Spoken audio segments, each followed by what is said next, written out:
Okay, ready to like drift off into the world of sleep? Tonight, we are talking all about sleep. Yeah. Not just the it happens, Right. but the science behind it, why it even matters, and maybe some natural ways to catch some more of those z's ourselves. Yeah, it's more fascinating than you might think. Right. We often just think, oh, sleep, Right. this passive thing. But it's quite the opposite. Yeah. Our brains are really hard at work while our body's resting. Oh, yeah. And the long-term Well, consequences tell me about it. of not getting enough sleep are, They're huge. yeah, they're significant. Yeah, there's no messing around with sleep after you kind of get into all the research, which is, I mean, that's kind of what we're doing here with all these sources. Yeah. We're diving deep. We've got everything from like the science behind it to natural remedies to even some potential downsides, right? Yeah. To be aware of. Absolutely. Let's unravel this Let's- mystery. Okay, so one of the sources kind of jumps right in Okay. with this whole journey through the sleep stages thing, where it talks about how we go from that initial drowsy feeling to like being completely knocked out and then bam, dreamland. Right. What do you think? Should you start there? I think that sounds like a good place to begin. Yeah. It's tempting to think of sleep as this one big thing. Right. But when you start breaking it down into these stages, it's pretty eye-opening. I've always wondered about that. So walk me through it. Like, what is actually happening in our brains and bodies as we kind of go through these transitions? So it all starts with stage one. Okay. That very light sleep. You're drifting in and out. Your muscles start unwinding. Your brain waves start slowing down. Your body's dipping its toes into the pool. That transition phase where you're like, do I really need to scroll through my phone one last time? Yes. And that's the fascinating part. You know that your brain waves actually start shifting even before you're technically asleep. Whoa. So my brain is already like prepping even when I'm trying to get in a few more minutes of Instagram. Exactly. Okay, that's wild. So then what happens as we drift further? So as you move into stage two, your body temperature drops, your heart rate slows down even more, Okay. and your brain waves continue to slow down. Okay. This is all preparation for the main event, Okay. deep sleep. Oh, so stage 2 is like the pre-party Yes. to the Deep Sleep Festival. Got it. So tell me about this deep sleep because it sounds, I don't know, kind of intense. It is. Stage three, or deep sleep, that's where the slow, Okay. rhythmic delta brain waves come in. Okay. You are practically glued to the mattress at this point. Yeah. You are not moving. That is. And this is where your body gets busy doing all the repairs. Tissue growth, muscle recovery, the immune system is getting a boost. Wow. It's essential for feeling refreshed. Okay. So deep sleep is like the ultimate recharge, Yes. if I'm hearing this right. Yes. I'm seriously missing out on muscle recovery benefits if I don't actually hit it. Consider it prioritized from now on. There you go. Okay. But then there's that other one. The one that always gets me, REM sleep, Yes. where the truly bizarre dreams come in. Right. And the source mentioned this too, how our brains become almost as active as when we're awake Yeah. during this stage. It's almost paradoxical, isn't it? We associate sleep with quiet and stillness. Right. But during REM sleep, your brain is like, "Woo!" putting on a fireworks show. So wait, so my body's catching Z's, my muscles are in repair mode, Uh-huh. but my brain is like Yes, having a party. having a rave. Okay, well that explains a lot about those weird dreams. It's not just about the crazy dreams, Okay, although they're a fun side effect. right. REM sleep is crucial for processing emotions, consolidating memories, making connections. Oh, wow. It's like your brain is taking all the information from the day and it's organizing it into these neat little files. So it's like the brain's administrative assistant is working overtime while we're out, filing away memories, processing emotions. Yes, That's fascinating. it is. But what happens when like that system is disrupted, What happens when we don't get enough sleep? That's when things get really interesting. And by interesting, I mean potentially concerning. Oh, lay it on me. Because we've all pulled an all-nighter, felt groggy the next day. Right. But I have a feeling there's more to the story. There's a lot more to it. Yeah. In the short term, you're right. It's that fatigue, maybe some irritability, trouble concentrating, almost like you're trying to navigate through a dense fog. Oh, I've been there, done that. Right. Do not recommend the functioning in a fog method. Not effective Right. at all. It's not great. But it sounds like really the issue is when it becomes like a regular thing. When it becomes chronic, yeah, Right. that's when the risks really increase. Okay. And we're talking a higher likelihood of developing heart disease, Oh, wow. high blood pressure, even stroke. Okay, things just got real. So my lack of sleep isn't just impacting my energy levels for a day. It's Yeah. impacting my long-term health in a very real way. Yeah, big time. Okay, I think I need to rethink my relationship with sleep. Like now, It's easy to underestimate the power of sleep, but it truly is an investment in your overall well-being. an investment I have clearly been neglecting, for sure. I need to bump up those sleep gains, for sure. Yes, definitely. Okay, before we get into how to actually fix it, Okay. there's one more thing from the sources that I kind of want to unpack. Yeah. This whole CBD and sleep connection, Okay. it keeps popping up, Right. especially the idea of honey infused with it. What's the Yeah. deal? Yeah, that's where the science gets really fascinating. It all comes down to this very intricate system in our bodies called the endocannabinoid system, Oh, or the ECS for short. the ECS. Yes. Got it. Think of your ECS like your body's internal DJ, Okay. just making sure everything's in harmony. I like that analogy. From your mood to when you feel sleepy to, Okay. yeah, it's doing a lot. So the ECS is regulating a ton of functions, including sleep. Yes. And this is where CBD comes into play. Precisely. Okay. CBD interacts with your ECS in a way that may promote relaxation Okay. and in turn potentially improve sleep. So it's not like CBD is knocking you out directly. Right. It's more like it's working behind the scenes. It's subtle. Yeah, It's working behind the scenes with the ECS to kind of create a more sleep-friendly environment. I gotcha. Okay, so that's where the honey comes in. Exactly. Because the sources mention honey itself has soothing properties. Right. So combining the two is this powerful 1-2 punch. Yeah. A spoonful of CBD honey and some warm milk before bed That does sound relaxing. Yeah, it does. Yeah. What about other natural sleep aids Yeah. versus relying on, pharmaceuticals? Because the sources seem to touch on that too. That's an important conversation to have. Yeah. Well, pharmaceuticals definitely have their place and Yeah. can be incredibly helpful. Right. They often come with side effects. Right.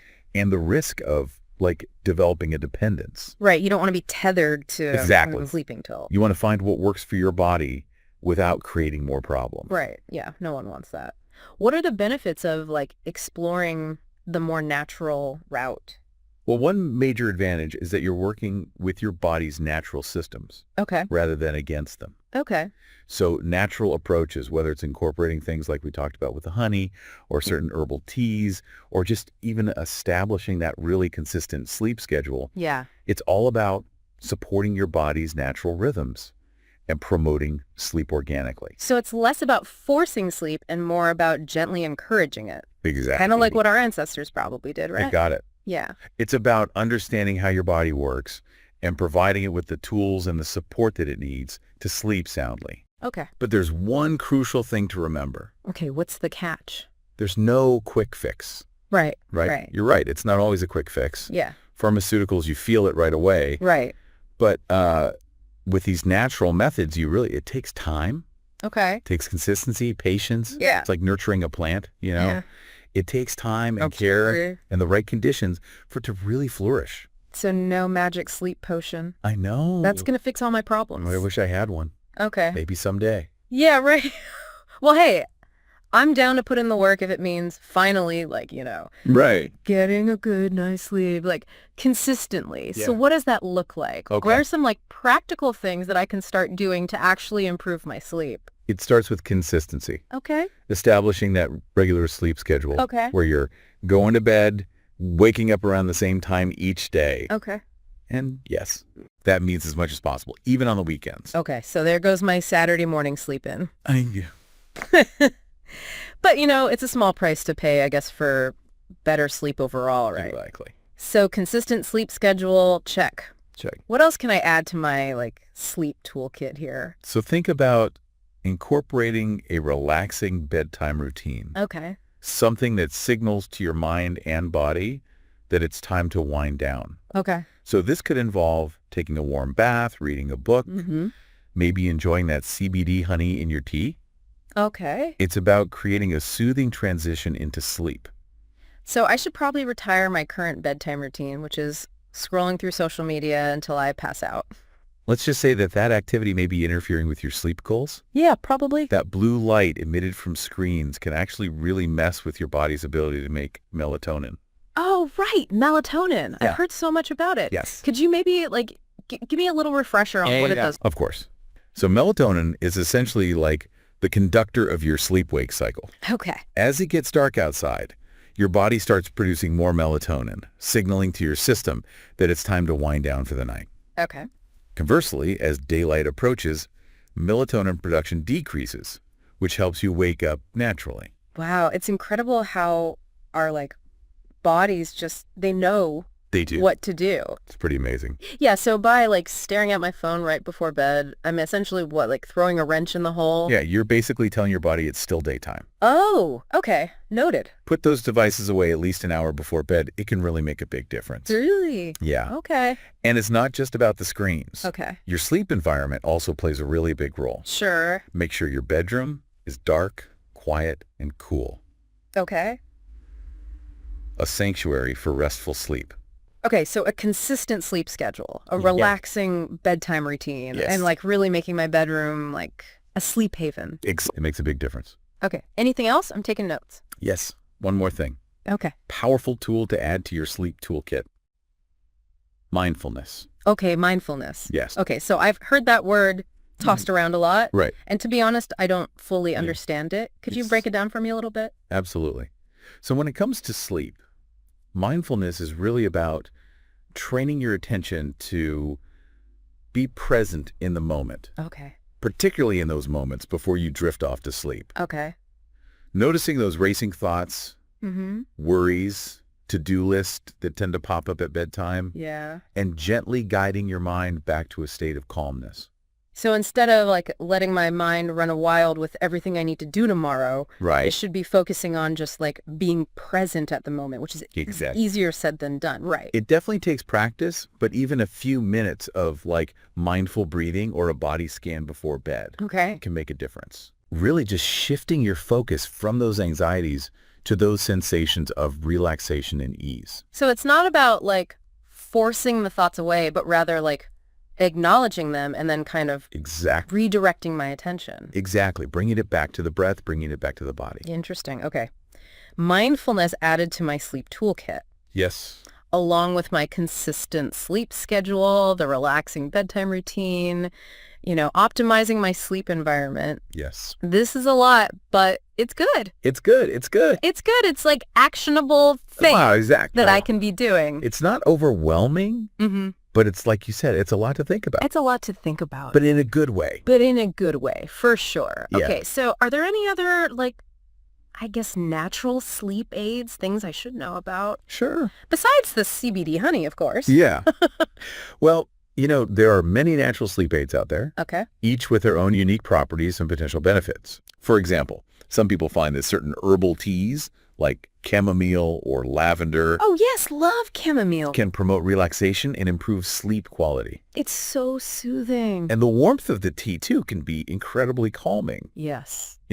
Then there's other natural supplements like magnesium or valerian root. Mm-hmm. Melatonin, which we talked about a little bit, Yeah. have all been studied for their potential sleep-enhancing properties. Okay, so I've got options, You do. which is good. But I also know, everyone's body's so different. What Right. works wonders for one person Right. might do absolutely nothing for another. Yeah, it is true. Yeah. Everyone's different. You really have to listen to your body, Right. pay attention to how it responds to different Yeah. things, and find what works for you.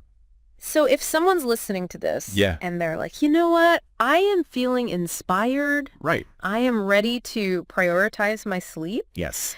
what would you say, the key takeaways, the most important things to remember? That's a great question. First and foremost, remember that quality sleep is an investment in your overall health and well-being. Yes. It is not a luxury. Hmm. It impacts everything. Right. From your physical health Mm-hmm. to your mental clarity to your emotional resilience. It's not just about feeling less groggy. Right. It's about really setting ourselves up for a healthier, happier tomorrow. That's it. You said it perfectly. Okay, good, good. Yeah. And while there are many natural sleep aids and strategies that can be really beneficial, it's important to remember that consistency is king. Okay. So that consistent sleep schedule we talked about. Absolutely. Still the number one. Okay. It's about working with your body's natural rhythms, creating that predictable pattern that it can rely on. Okay, got it. Yeah. Consistent sleep schedule, Yeah. check. What else? It's like we're setting our internal clocks right, letting our bodies know, okay, this is when we wind down, this is when we wake up. Exactly. And, you know, don't underestimate the power of that relaxing bedtime routine we discussed. Finding those activities that help you unwind, like we said, reading, taking a warm bath, maybe that CBD honey in your tea. Right. It can work wonders in signaling to your mind and body that it's time for sleep. Creating those like sleep cues. Yes, Like telling our brains, okay, time to like power down for the night. exactly. Yeah, I'm starting to see how all these pieces kind of fit together. It is. It's all about creating the right environment internally and externally. And remember, that blue light from our phones, it can really interfere. So putting those devices away at least an hour before bed, it's a game changer. No more scrolling myself to sleep. I know, it's tough. I can do that. I Yeah. might miss like the cute cat videos, but you know. Think of it this way. A good night's sleep is like hitting the refresh button for your brain and body. Okay. And a well-rested you is much more likely to enjoy those cat videos and everything else with way more energy and enthusiasm. Okay, that's a great point. So to recap, we've got our consistent sleep schedule, our calming bedtime routine, ditching the screens before bed, optimizing our sleep environment. Oh, and we can't forget about mindfulness. That's a new one for me, but I'm definitely willing to give it a try. Right. What were those mindful practices again? So mindfulness in this context is really about being present in the moment rather than letting your thoughts race with anxieties or to-do lists. Simple practices like even just focusing on your breath, doing a quick body scan, or listening to a guided meditation can really help calm that mental chatter and just ease you into a more peaceful sleep. Like hitting the pause button on those racing thoughts that like always seem to pop up at the worst possible time, you know? Exactly. Yeah, I'm realizing now, like I do a lot of like mental list making right before bed. No wonder I have trouble falling asleep sometimes. This has been incredibly eye-opening. But before we wrap up, there's one more thing I'm kind of curious about. You mentioned that everyone is different and what works for one person might not work for another. So what if someone tries like all these natural sleep aids, all these strategies, and they're still struggling? What should they do then? That's such an important question. If you've given these natural approaches a solid try and you're still facing like those persistent sleep issues, it's essential to reach out to a healthcare professional. Yeah. There could be underlying factors that are contributing to your sleep difficulties that might need a little further investigation, a little bit more personalized guidance. It's like you always say, knowledge is power. Yes. Understanding the science of sleep and having all these like natural tools at our disposal is amazing, but like sometimes you need a little expert guidance to like navigate those more complex situations. Well, this deep dive into the world of sleep has been absolutely fascinating. I feel like I've learned so much about why sleep matters, what happens when we don't get enough, and most importantly, like some practical strategies that I can actually start using tonight to try to improve my sleep naturally. It's been a pleasure diving into this with you. And if there's one thing I hope you take away from all this, it's that sleep is truly an investment in your health, your mood, your productivity, your overall well-being. It's not something to skimp on. Absolutely. It's not just about, like I said, feeling more energized. It's about prioritizing our health and setting ourselves up for success in like literally all areas of our lives. And hey, maybe a little CBD honey before bed wouldn't hurt, right? As always, though, chat with your doctor first. Always a good idea. Sweet dreams, everyone.